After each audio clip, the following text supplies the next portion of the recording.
Good evening. Hello and welcome to Skylines. This is our television magazine for discussions on architecture. And as you just heard, our guest today is Ted Seligson, who is an architect, the principal of Seligson Associates in Kansas City.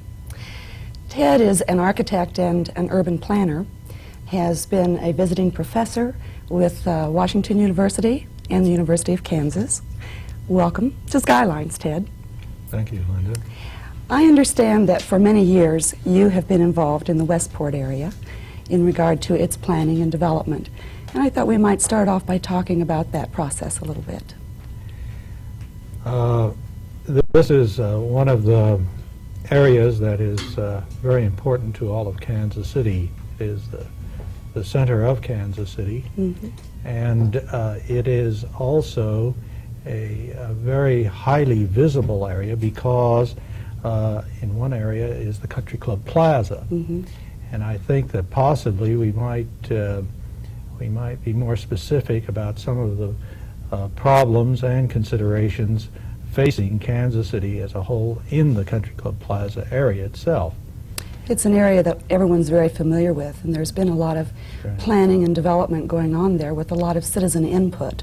That is right, and also the planning and development has had a lot of impact on the neighborhoods, and this is where there has been a lot of collisions, a lot of controversy and so forth arising out of this. This should not happen, actually. Development is necessary for any city. Kansas City is no exception, and we want that. We want it also in the peripheral areas of the plaza. A city, it's necessary for it to change and to progress, but it's how it does it. It needs an orderly fashion. It is not only that, also it's what does it look like after it's done visually? What is it physically? What is it physically after it's done? Will it enhance the living standards and so forth of our city, of our citizens, of the community, or will it create problems, nuisances to the various neighborhoods and this type of thing? And we want to prevent the latter, of course, and we want the former to occur. A city has form, just like a building. You identify yourself with a city because of its form also. You're proud of the city, or you might have symbols or certain things of this sort. And we think about the forms of cities when we discuss them. For instance, San Francisco doesn't look like Chicago because of the form is different. Right. And Chicago doesn't look like New York or St. Louis or Kansas City. And Kansas City does have a form. That's one of the things we're lucky in. Now, what is that? How do you explain that? That we actually have, maybe for lack of a better word, a dumbbell situation. The dumbbell, one end of it is the downtown, where we have a lot of high-rises, a cluster of buildings, and where then in opposition on the other side of the dumbbell we have the Country Club Plaza, which is a bowl, actually recesses, with supposedly a ring of buildings around it. And this form is very very much of a visual thing. People remember this when they come to Kansas City. If you talk to visitors, oh yes, everyone remembers the plaza. Sure, and also the downtown, the skyline. You've heard of the skyline? Yes, the skyline. Yeah, and this is form, and we want to keep this form. We want to keep this identity in a way, and we still want development to fit in with the form that is there. A part of the form also has to do with our parks system that was designed basically around the turn of the century or early part of the 20th century by George Kessler. And this is part of the form of the city, and it's a necessary thing for us. It's for our good and welfare, and we have to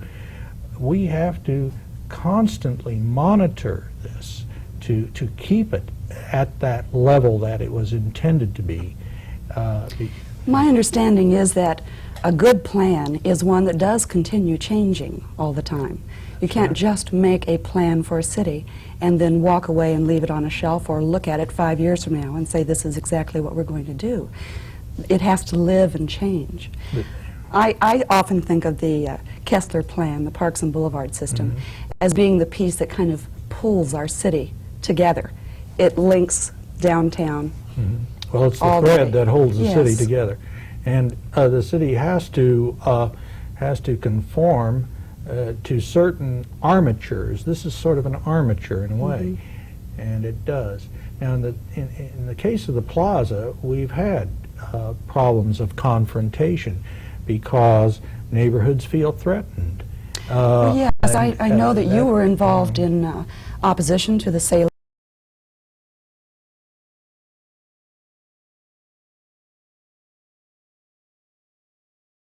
One of your major projects that everyone's familiar with, and that's the Kansas City International Airport, which of course is one of my favorite structures, and it makes me very proud to be a Kansas City. And when I arrive at KCI and people get off the plane and always comment. Tell us a little bit about the airport. One of your favorite projects too? Oh yes, it is, I think, my favorite, actually. Because it was a lot of fun. It was a real challenge to do it and to get it done. And also the fact that we're working for 9 clients, one of which was the city, and 8 others were airlines. There were at that time 8 airlines coming into Kansas City. And they were all very important in the decision-making process. In fact, you really couldn't do anything there without the 8 airlines being in accord. And strangely enough, the airlines then were very suspicious of ever sharing information with each other. And strangely enough, I think they're still the same way. But we made 8 different designs to try to come up with the one that would be the most appropriate and the most efficient for Kansas City. And one that we had tried to sell to the airlines immediately was very similar to what we have used, but the airlines wanted no part of that, because with this drive you to your gate concept, which we now have, is more expensive for the airlines to operate, because it means almost total decentralization of their ticket counters and their administrative ticket takers and personnel for all these sorts of things. But finally, TWA decided that this concept that was built was one they had seen before, and they finally decided they might like it. And we, together with TWA, were able to sell it to the other airlines, and we made a lot of improvements in that, of course. It isn't the way it was. And that's the way we finally got that to be adopted. Well, and I'm always so thankful. The other 7 concepts were so awful. Now only you can say that. The other 7 were really bad, really terrible. Now what we have is so much better. Yes, and I understand it's going to continue to grow and to change. You Yes, had of mentioned course. a new There runway. there are 3 modules there now, and there's a place for a 4th module on their present land. Now also the city has acquired to the west, I think, another 4,000 acres approximately. So that in the future they can add a 3rd north-south runway. I see. They can add a 2nd north-south runway now on the land they own, but they'll need a 3rd one in the future, and maybe a 4th one in a long-term future. We keep growing. And again, this could mean more terminals in a different location. We used to think, we talk about how architecture has changed over the years. Until the last 20, 25 years, we thought that the architect, together with the owner, could devise a master plan for anything to involve any term of years, 5, 10, 20, 30 years. It would easily devolve a good master plan. And we've discovered we can't do that. About as far as you can see ahead is maybe 5 years. Things just changed too much. Yes, they have. right? Well, the rapidity and the rate of change is the one phenomenal thing since the end of the war. And most people We can find count it on that you can't believe it unless you see it.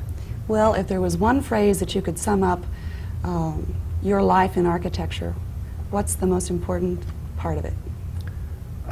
Strangely enough, the most important part of it is not the buildings. It's the people that has been my good luck and my pleasure to have with me.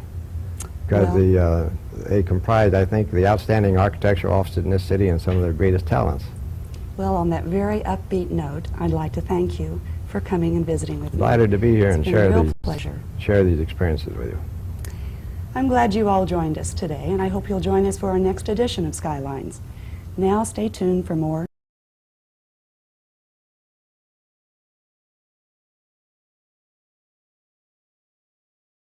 Skylines. This is our television magazine for discussions on architecture. Tonight I have two very, very special guests with me. Dean Graves. Dean is a practicing architect with his own firm in Kansas City. He has been involved in the American Institute of Architects for many years and is a past president of the Kansas City chapter. And Jenny Graves, who is the regional coordinator for the National American Institute of Architects Environmental Education Program. They happen to know one another very well, and I happen to know they work together very well. Welcome to both of you. Thank you, Linda. Linda, nice being here. Well, I'm glad to have you here. We're going to talk about a real special project that Dean and Jenny have both been involved with for a very long time.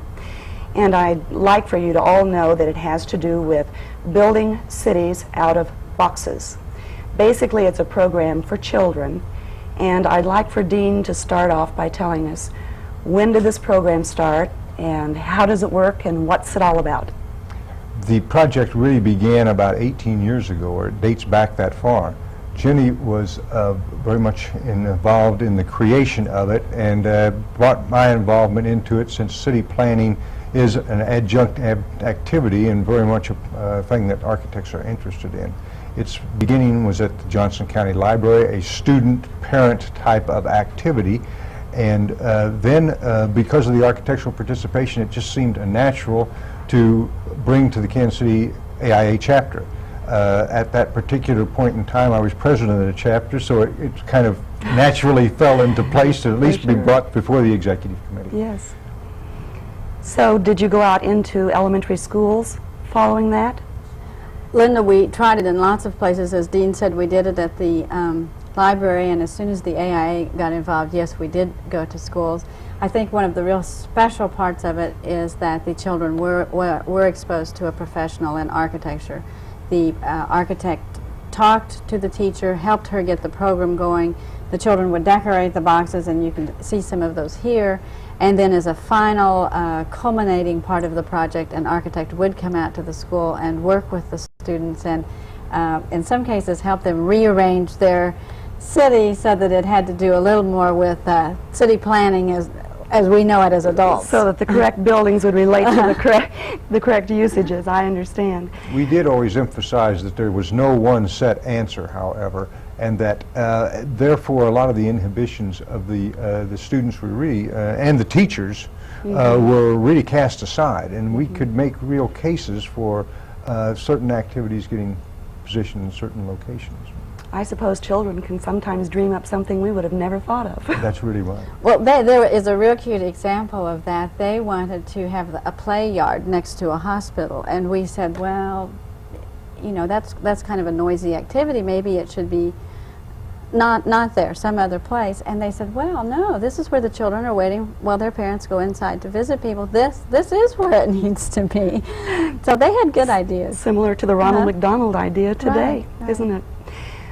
Dean and Jenny brought along some boxes that are samples of past experiences with children. Would you like to describe a little bit to us some of the various kinds of coloring systems and pencils and those kinds of things?